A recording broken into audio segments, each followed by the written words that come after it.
So this article is called COVID-19 turns 5 today. The next pandemic is lurking, in the Thai newspaper by Crawford Killian. And Crawford was a member of the Flabologia, a group of journalists, health scientists, and kibitzels. I don't know what that means, but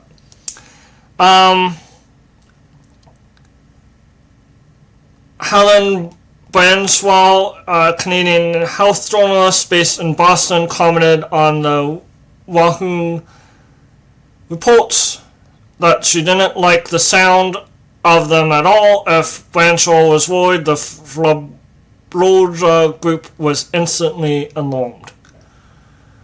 And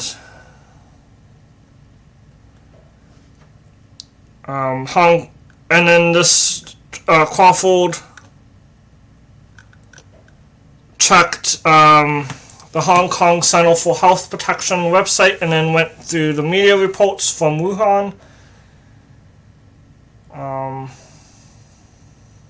then there was a declaration of a pneumonia epidemic with 27 confirmed cases, 7 of them serious.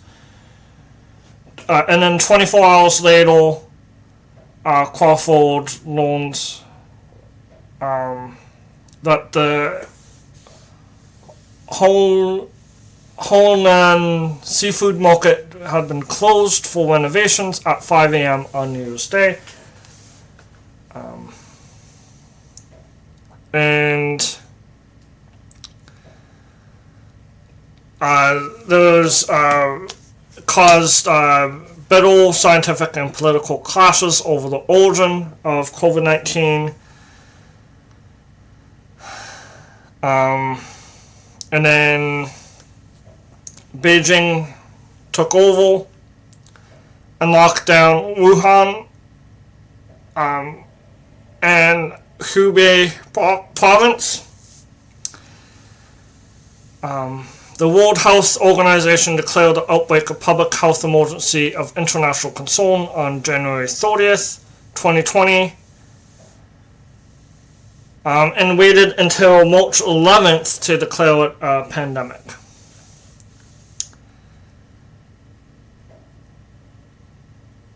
And then for Flabugians, the pandemic began on December 31st, when COVID-19 had already been spreading for weeks. And then there's a point that the pandemic is still going on, and governments haven't been reporting the numbers. And the vaccine was common sense to protect health care workers and patients. And a lot of people that would obey speed limits and from the article and pay taxes on time suddenly decided their civil liberties had been violated. And then some of the solutions like air purifiers were denied, even though that could be made cheaply. And public health lost trust from people on the right of the political spectrum and people on the left, because the public health asked too much, but they also asked too little. A lot of countries have labeled basic hygiene as restrictive of freedom. And then, the next pandemic is likely coming. It could be coming from dairy workers. Dairy workers who contracted H5N1 seem to recover easily, but a few people, including a BC teenager, have contracted the classic bird flu that has killed half its victims in the past 20 years. The article says that the H5N1 is mutating and it could come into mammals. And then COVID-19 has a 1% fertility rate, but H5N1 might have a 50% fertility rate.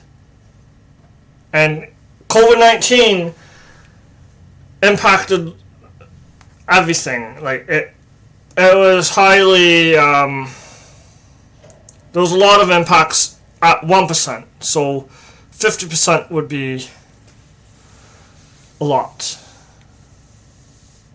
And then many victims of a new pandemic would die. And then if H5N1 does become the next pandemic, it will be on our doorstep within the next few years, if not the next few months.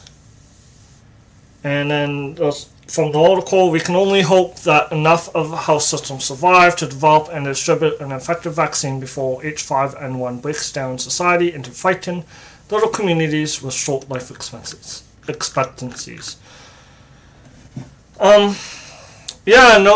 Seeing how people reacted to COVID-19, the next pandemic, it's very scary. People might not get vaccinated.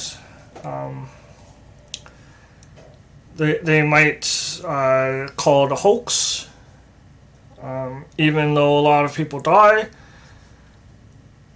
It's scary times.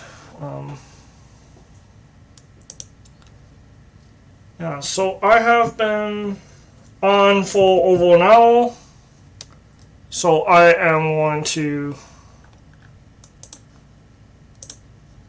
will be ending the streaming now. I hope that you have a good day, and I will see you next time.